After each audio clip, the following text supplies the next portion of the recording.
আসসালামু আলাইকুম। এটিএন বাংলা সংবাদে সবাইকে স্বাগত জানাচ্ছি। সৈয়দা মারিয়া হোসেন। প্রথমে থাকছে বিআরবি কেবল সংবাদ শিরোনাম। জাতিসংঘের ৭৯তম অধিবেশনে আজ ভাষণ দেবেন প্রধান উপদেষ্টা ডক্টর ইউনূস। বিশ্বমঞ্চে তুলে ধরবেন গণ অভ্যুত্থান পরবর্তী নতুন বাংলাদেশের রূপরেখা। তারেক রহমানকে অবিলম্বে দেশে ফিরিয়ে আনতে ব্যবস্থা নেবার আহ্বান বিএনপির। নির্বাচনে বেশি সময় নিলে তৃতীয় পক্ষ সুযোগ দেবে, আশঙ্কা জামাতের। ৬ বছর পর দেশে ফিরলেন আওয়ামী শাসনে নির্যাতিত সম্পাদক মাহমুদুর রহমান। আদালতে আত্মসমর্পণ করে সাজার বিরুদ্ধে আইনি লড়াইয়ের ঘোষণা। গোয়েন্দা পুলিশের বিরুদ্ধে অত্যাচার এবং হয়রানির সব অভিযোগ তদন্ত করা হবে, জানালেন ডিবি প্রধান। প্রযুক্তির মাধ্যমে অভিযান তদারকির আশ্বাস। এবং ভারতে রপ্তানি আর অক্টোবরে নিষেধাজ্ঞার অজুহাতে আরেক দফা বাড়ল ইলিশের দাম। রাজধানীর বাজারে ১ কেজি ওজনের মাছ ২,০০০ টাকা। শুনছিলেন বিআরবি কেবল সংবাদ শিরোনাম, এবারে বিস্তারিত। জাতিসংঘ সাধারণ পরিষদের ৭৯তম অধিবেশনে আজ ভাষণ দেবেন প্রধান উপদেষ্টা ডক্টর মোহাম্মদ ইউনূস। জাতিসংঘ সদর দপ্তরের জেনারেল অ্যাসেম্বলি হলে ভাষণে তিনি কোন প্রেক্ষাপটে অন্তর্বর্তী সরকারের প্রধান উপদেষ্টার দায়িত্ব নিয়েছেন, রাষ্ট্র সংস্কারে কি কি উদ্যোগ নিয়েছেন সেগুলো তুলে ধরবেন। এছাড়া ফিলিস্তিনে গণহত্যা ও রাশিয়া ইউক্রেন যুদ্ধ বন্ধ এবং রোহিঙ্গা সংকট সমাধানে বিশ্ববাসীর সহায়তা চাইবেন ডক্টর ইউনূস। পাশাপাশি জলবায়ু পরিবর্তন, সরকারের অন্তর্ভুক্তিমূলক অর্থনৈতিক উন্নয়ন এবং অন্যান্য বৈশ্বিক আঞ্চলিক বিষয়গুলো উঠে আসবে তাঁর ভাষণে।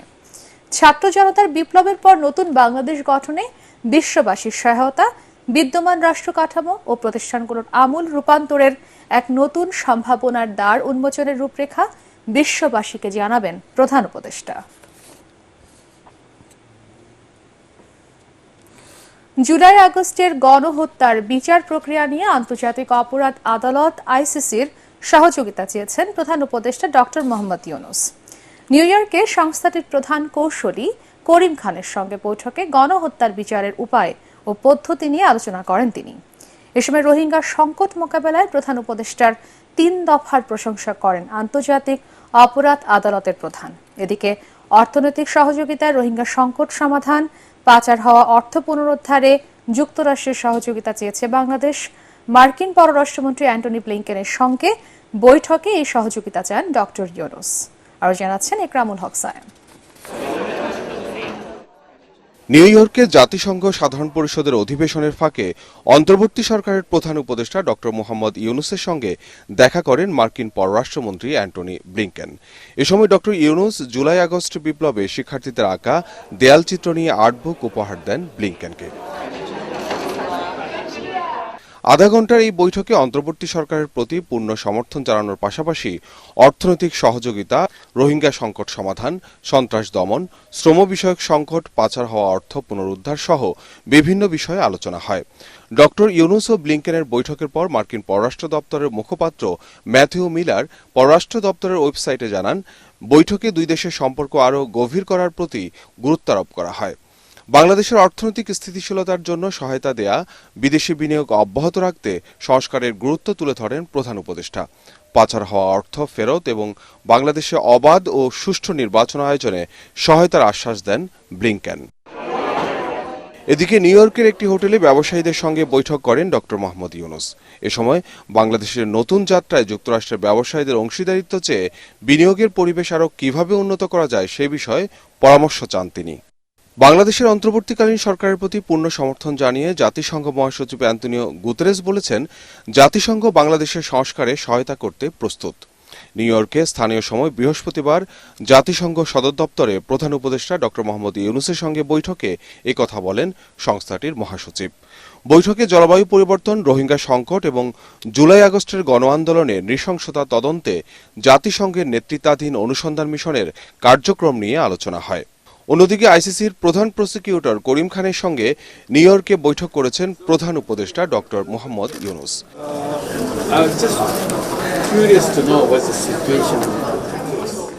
এ সময় রোহিঙ্গা গণহত্যার অভিযোগে মামলা এবং বাংলাদেশে গত জুলাই আগস্ট মাসে গণ অভ্যুত্থানে গণহত্যার ঘটনায় অপরাধীদের বিরুদ্ধে মামলা দায়ের করার উপায় ও পদ্ধতি নিয়ে আলোচনা হয়।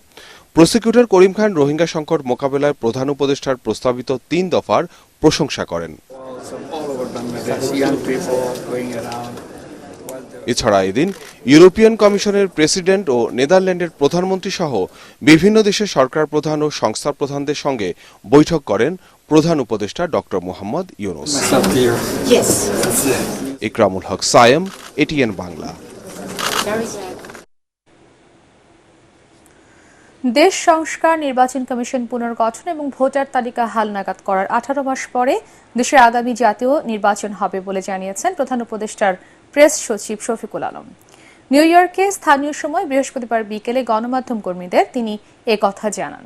শফিকুল আলম বলেন, আগামী জাতীয় নির্বাচন অবাধ ও সুষ্ঠু করতে যুক্তরাষ্ট্র ও ইউরোপীয় ইউনিয়ন বাংলাদেশকে সব ধরনের সহযোগিতা করবে। রয়টার্সের রিপোর্টটা আপনারা পড়েন, ওই রিপোর্টটা পড়লে দেখবেন, হ্যাঁ, রয়টার্সের রিপোর্টে যেটা আছে আপনি যদি পুরো দেখেন যে রিফর্মের পরে আরো 18 মাস পরে ইলেকশন। সব মামলা প্রত্যাহার করে বিএনপির ভারপ্রাপ্ত চেয়ারম্যান তারেক রহমানকে অবিলম্বে দেশে ফিরিয়ে আনার ব্যবস্থা নিতে অন্তর্বর্তী সরকারের প্রতি আহ্বান জানিয়েছেন দলের মহাসচিব মির্জা ফখরুল ইসলাম আলমগীর। গাজীপুরে প্রয়াত নেতা আসম হান্নান শাহর স্মরণ সভায় তিনি বলেন, শেখ হাসিনা পালিয়ে গেলেও তার অনুসারীরা দেশকে অস্থিতিশীল করতে নানা ষড়যন্ত্র করছে। সংস্কারের মাধ্যমে পরিবেশ তৈরি করে দ্রুত জাতীয় নির্বাচন দেওয়ার দাবিও জানান বিএনপি মহাসচিব। আরও জানাচ্ছেন মইনুল হাসান।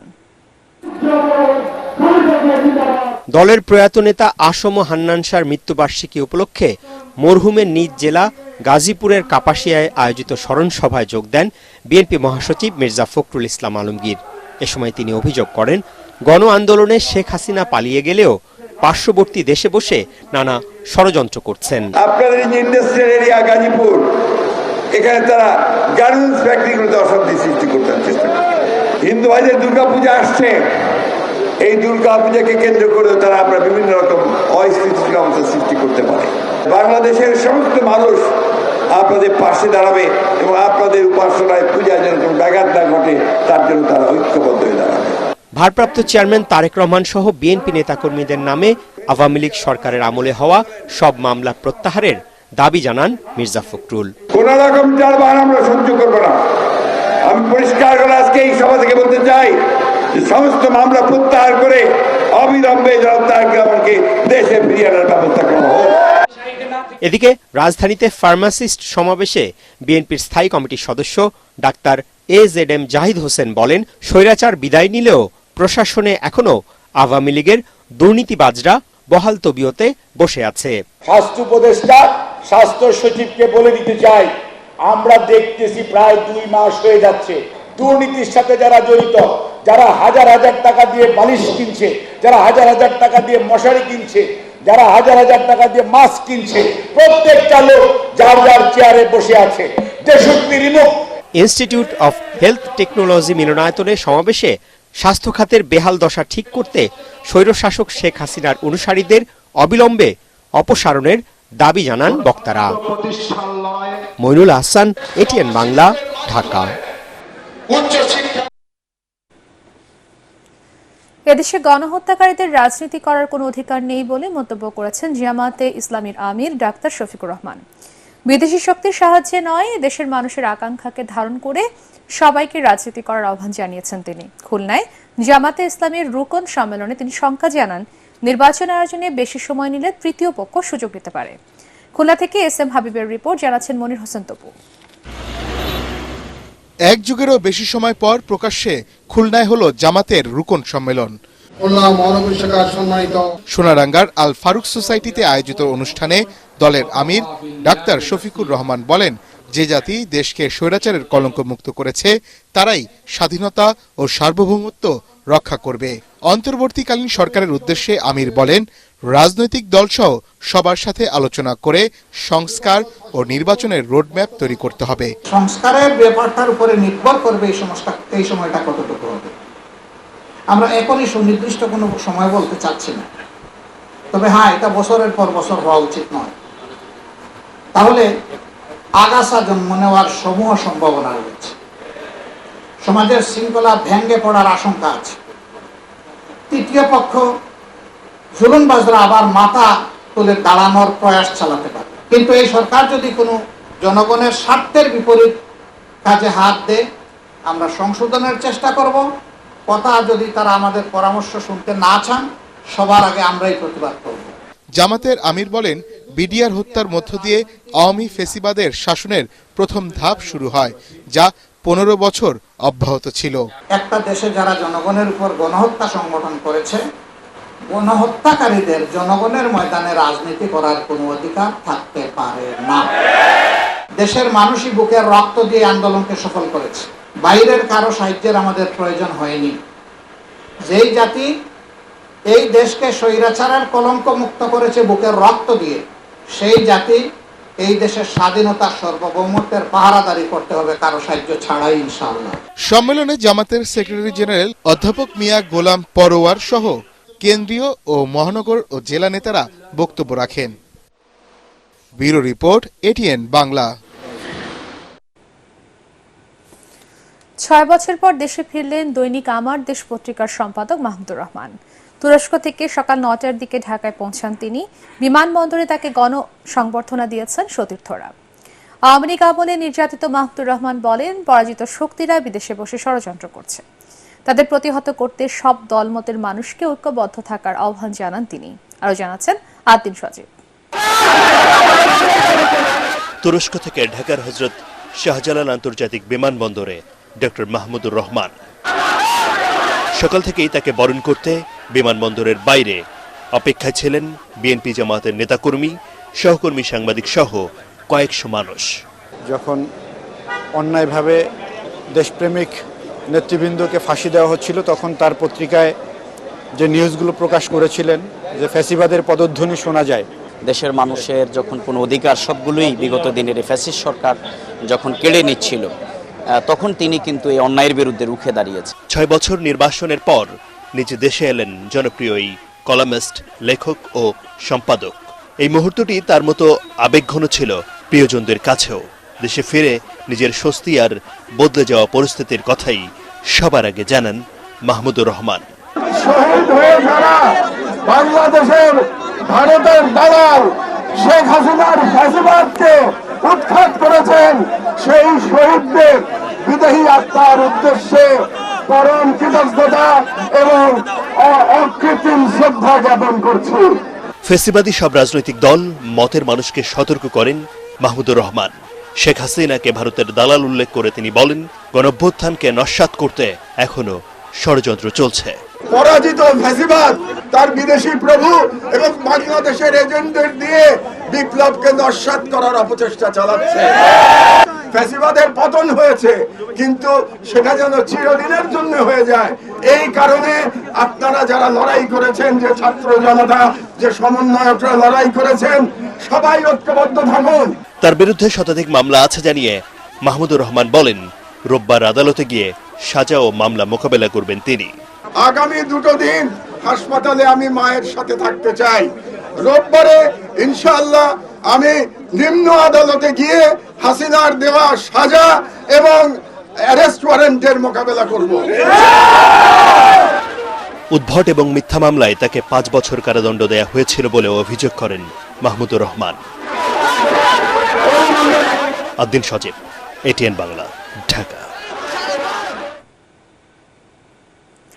গোয়েন্দা পুলিশের বিরুদ্ধে সাধারণ মানুষকে অত্যাচার ও হয়রানির যে অভিযোগ পাওয়া যাচ্ছে, গোয়েন্দা পুলিশ তা নিরপেক্ষভাবে তদন্ত করবে বলে জানিয়েছেন ডিবি প্রধান রেজাউল করিম মল্লিক। এটিএন বাংলাকে তিনি বলেন, কারোর সংশ্লিষ্টতা পেলে কঠোর ব্যবস্থা নেওয়া হবে। সেই সাথে স্বচ্ছতা নিশ্চিতে প্রযুক্তির মাধ্যমে ডিবির অভিযান মনিটরিং করার কথাও বলেন তিনি। তার দাবি, অন্তর্বর্তী সরকার তাদের কাজে কোনো হস্তক্ষেপ করছে না। রিপোর্ট মাহবুব কবির চপলের।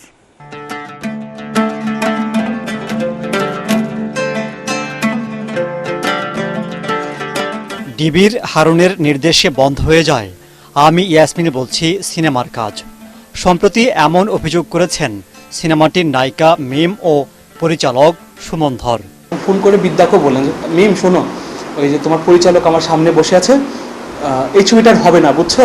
গোয়েন্দা পুলিশের গোয়েন্দাগিরি কোথায় গিয়ে ঠেকেছিল তা নিয়ে চলছে তীব্র সমালোচনা। শুধু এই ঘটনা নয়, ডিবির বিরুদ্ধে এখতিয়ার বহির্ভূত এমন নানা অভিযোগ উঠছে। এসব অভিযোগের বিষয়ে তদন্ত করা হবে বলে জানালেন ডিবির অতিরিক্ত commissioner Rezaul Karim Mallick.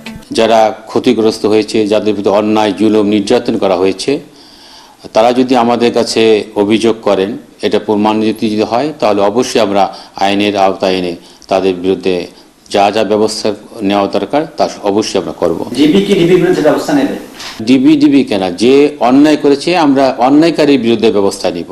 DB police মানেই আতঙ্ক ছিল অনেকের কাছে। রাত বিরাতে তুলে নিয়ে অস্বীকার করত পুলিশের এই বিশেষ ইউনিট। কে আসল ডিবি, কে নকল, তা নিয়ে ধন্দে পড়ে যেতেন মানুষ। এসব বন্ধে প্রযুক্তিগত মনিটরিংয়ে জোর দেয়া হচ্ছে। আমরা তো মধ্যরাতে অভিযান করি বা দিনে করি, সেটা বড় কথা না। বড় কথা হচ্ছে ডিবি তার আইডি কার্ড প্রদর্শন করবে, যদি কোনো অভিযোগ থাকে অভিযোগ খতিয়ে দেখবে, তারপরে আমাদের যে কার্যগুলি করা দরকার সেই কাজ আমরা করব। আমাদের মনিটর করার সিস্টেম আছে, আমরা মনিটরিং করে কোনো অফিসার যদি অন্যায় কাজে লিপ্ত হয় সেটাও আমরা তদন্ত করে বের করে নিয়ে আসতে পারবো। তিনি জানান, এই সরকারের সময় স্বাধীনভাবে কাজ করতে পারছেন তারা। মাননীয় প্রধান উপদেষ্টা, মাননীয় স্বরাষ্ট্র উপদেষ্টা মহোদয়, আইজিপি মহোদয় আমাদের যে নির্দেশনা দিয়েছেন তা আমরা সেইভাবে কাজ করে যাচ্ছি। যেভাবে আমরা কাজ করছি এখানে কারো হস্তক্ষেপ নাই, আমরা স্বাধীনভাবে কাজ করছি। আমরা অন্যায়কে প্রশ্রয় দিচ্ছি না, দুর্নীতিকে প্রশ্রয় দিচ্ছি না, কাউকে প্রশ্রয় দিচ্ছি না। ডিবির ভাবমূর্তি উজ্জ্বল করতে বিতর্কিতদের বাদ দেওয়া হয়েছে বলেও জানান তিনি। স্বচ্ছতার সাথে ডিবি বর্তমান কাজ করছে। মাহবুব কবির চপল, এটিএন বাংলা, ঢাকা। ভরা মৌসুমেও চড়া ইলিশের দাম। রাজধানীর বাজারে 1 কেজি ওজনের ইলিশ বিক্রি হচ্ছে প্রায় 2000 টাকায়। এমন চড়া দামের জন্য ভারতে ইলিশ রপ্তানি ও অক্টোবরে মাছ ধরায় নিষেধাজ্ঞার খবরের পাশাপাশি ক্রেতা বিক্রেতারা দুষছেন মধ্যস্বত্বভোগীদের। তাদের দাবি, জেলেরা দাদনের ফাঁদে জিম্মি হয়ে ন্যায্য মূল্য থেকে বঞ্চিত হলেও বেশি মুনাফা লুটছে পাইকার ও আড়তদাররা। মিজান শাহজাহানের রিপোর্ট। একটু সাশ্রয় মূল্যে ইলিশ কেনার আশায় মোহাম্মদপুর থেকে কারওয়ান বাজার এসেছেন এই ক্রেতা।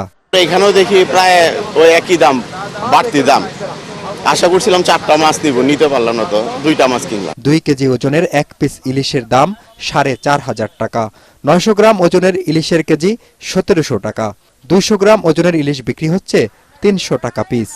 1 কেজি ওজনের একটি ইলিশ কিনতে গুনতে হচ্ছে কমপক্ষে 2000 টাকা। 8-10 দিন ধরে একই দাম চলতে ভাইয়া, বাড়াও নাই কমও নাই। অনেকদিন থেকেই বাড়তি ইলিশের বাজার। ভারতে রপ্তানির অনুমতি ও আগামী মাসে মাছ ধরায় নিষেধাজ্ঞার অজুহাতে ইলিশের দাম খানিকটা বেড়েছে বলে মনে করেন ক্রেতারা। তারা বলেন, জেলেরা ন্যায্য মূল্য না পেলেও পাইকার ও আড়তদাররা হাতিয়ে নিচ্ছেন লাভের গুড়। জেলেরা তারা হয়তো এখানে যে মাছের দামটা 1800 টাকা কেজি, তারাও তো 800 টাকায় ছেড়ে দেয়।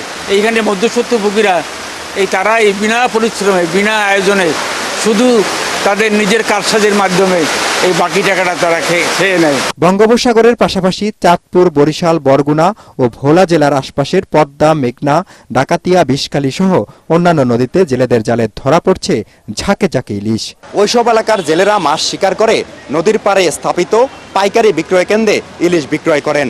এসব পাইকারি বিক্রয় কেন্দ্রকে স্থানীয় ভাষায় বলা হয় ঘাট। সেই ঘাটে থাকেন মহাজনরা, যাদের থেকে ঋণ, যেটিকে স্থানীয় ভাষায় বলা হয় দাদন নিয়ে মাছ শিকার করেন জেলেরা। ফলে বাধ্য হয়ে ওইসব ঘাটেই তাদের মাছ বিক্রয় করতে হয়। এর ফলে জেলেরা ন্যায্য মূল্য না পেলেও আঙ্গুল ফুলে কলা গাছ হচ্ছেন পাইকার ও আড়তদাররা। মিজান শাহজাহান, এটিএন বাংলা, ঢাকা। ভারতের মহানবী হযরত মুহাম্মদ সাল্লাল্লাহু আলাইহি ওয়াসাল্লামকে নিয়ে অবমাননাকর মন্তব্যের প্রতিবাদে রাজধানীতে বিক্ষোভ সমাবেশ ও মানববন্ধন করেছেন মুসল্লিরা। ঢাকা বিশ্ববিদ্যালয়ের রাজু ভাস্কর্যের সামনে মানববন্ধন অনুষ্ঠিত হয়। এতে অংশ নেয় ঢাকা বিশ্ববিদ্যালয়ের শিক্ষার্থীরাও। এ সময় মহানবীকে নিয়ে অবমাননাকর মন্তব্যকারীকে ক্ষমা চাওয়ার দাবি জানান তারা। আল আরাফা ইসলামী ব্যাংক অর্থ সংবাদ।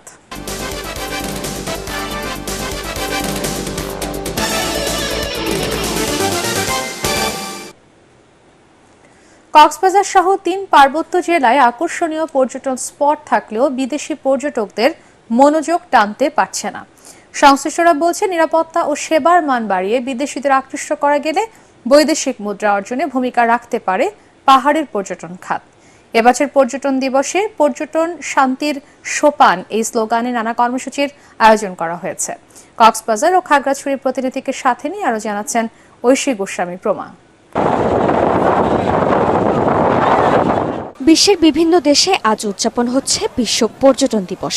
বাংলাদেশে পর্যটন প্রসঙ্গে বরাবরই সবার শীর্ষে বিশ্বের দীর্ঘতম সমুদ্র সৈকত কক্সবাজার।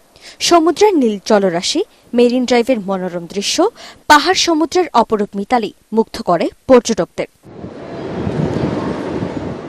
পর্যটন সংশ্লিষ্টরা বলছেন, কক্সবাজারের ইতিহাস সংস্কৃতি সঠিকভাবে তুলে ধরতে পারলে তা হয়ে উঠবে বিশ্বের অন্যতম জনপ্রিয় পর্যটন কেন্দ্র। আমরা যত বেশি বিনোদনের ব্যবস্থা করে দিতে পারবো, আমরা কক্সবাজারে তত বেশি পর্যটককে আমরা ধরে রাখতে পারবো। এক যুগ আগেও পার্বত্য এলাকায় পর্যটন কেন্দ্রগুলোতে দর্শনার্থীদের সংখ্যা ছিল সীমিত। অবশ্য সময়ের সাথে পাল্লা দিয়ে বেড়েছে বান্দরবান, খাগড়াছড়ি, রাঙামাটির সাজেক ভ্যালিতে পর্যটকের সংখ্যা। তবে অনুমতি না থাকায় এখানে বিদেশি পর্যটক আসা একেবারেই বন্ধ।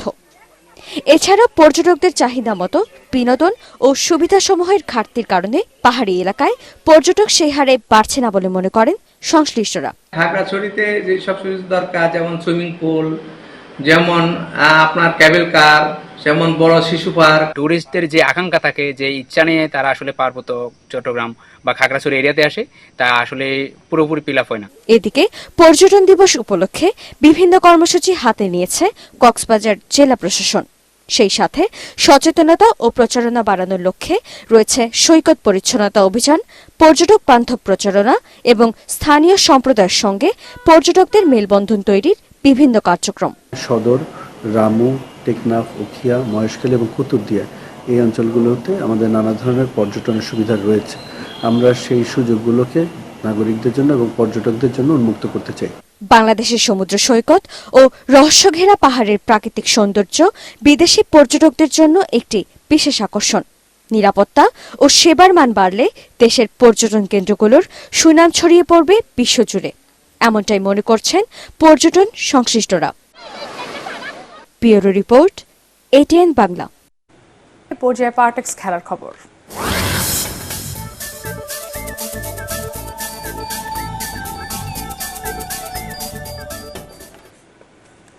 কানপুরে বৃষ্টি বিঘ্নিত দ্বিতীয় টেস্টের প্রথম দিন শেষে বাংলাদেশের সংগ্রহ 3 উইকেট 107 রান। সকালে টস জিতে বোলিংয়ের সিদ্ধান্ত নেন ভারতের অধিনায়ক রোহিত শর্মা। উদ্বোধনী জুটিতে 26 রান যোগ করে আউট হন জাকির হাসান। 24 বলে কোনো রান না করেই ফেরেন এই ওপেনার। সঙ্গী সাদমান ইসলামের ব্যাটে আসে 24 রান। এরপর তৃতীয় উইকেটে 49 রান যোগ করেন মমিনুল ও নাজমুল শান্ত। দলের 80-তে ফেরেন টাইগার ওপেনার। বাংলাদেশের ইনিংসের 35 ওভার শেষে বৃষ্টিতে খেলা বন্ধ হয়ে যায়। 40 রান নিয়ে মমিনুল আর 6 রান নিয়ে দ্বিতীয় দিন খেলা শুরু করবেন এই দুই ব্যাটসম্যান। ভুটানের সাফ অনূর্ধ্ব 17 ফুটবলের সেমিফাইনালে আগামীকাল পাকিস্তানের মুখোমুখি হবে বাংলাদেশ। গ্রুপ পর্বে কোনো ম্যাচ না জিতেই শেষ 4 নিশ্চিত করে সাইফুল বাড়ি টিটুর দল। ভারতের বিপক্ষে 1-0 গোলে হারের পর মালদ্বীপের সাথে 1-1 গোলে ড্র করে লাল সবুজ দলের প্রতিনিধিরা। অন্যদিকে পাকিস্তান 5-1 গোলে, শ্রীলঙ্কা আর 2-1 গোলে পরাজিত করে ভুটানকে। তাই পারফরম্যান্স বিচারে পিছিয়েই মাঠে নামবে বাংলাদেশের যুবারা। থিম্পুর চাংলি মিথান স্টেডিয়ামে সন্ধ্যা 6টায় মাঠে নামবে দুদল।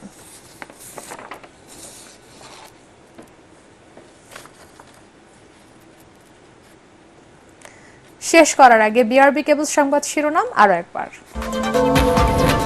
জাতিসংঘের ৭৯তম অধিবেশনে আজ ভাষণ দেবেন প্রধান উপদেষ্টা ডক্টর ইউনূস। বিশ্বমঞ্চে তুলে ধরবেন গণ অভ্যুত্থান পরবর্তী নতুন বাংলাদেশের রূপরেখা। তারেক রহমানকে অবিলম্বে দেশে ফিরিয়ে আনতে ব্যবস্থা নেবার আহ্বান বিএনপির। নির্বাচনে বেশি সময় নিলে তৃতীয় পক্ষ সুযোগ নেবে, আশঙ্কা জামাতের। 6 বছর পর দেশে ফিরলেন আওয়ামী শাসনে নির্যাতিত সম্পাদক মাহমুদুর রহমান। আদালতে আত্মসমর্পণ করে সাজার বিরুদ্ধে আইনি লড়াইয়ের ঘোষণা। গোয়েন্দা পুলিশের বিরুদ্ধে অত্যাচার এবং হয়রানির সব অভিযোগ তদন্ত করা হবে জানালেন ডিবি প্রধান। প্রযুক্তির মাধ্যমে অভিযান তদারকির আশ্বাস। এবং ভারতে রপ্তানি আর অক্টোবরে নিষেধাজ্ঞার অজুহাতে আরেক দফা বাড়ল ইলিশের দাম। রাজধানীর বাজারে 1 কেজি ওজনের মাছ 2000 টাকা। পরবর্তী সংবাদ দেখার আমন্ত্রণ জানিয়ে একপ্রার মতো শেষ করছি। এটিএন বাংলার সংবাদ ইউটিউবে দেখতে ব্রাউজ করুন youtube/এটিএন বাংলা নিউজ। ধন্যবাদ সবাইকে।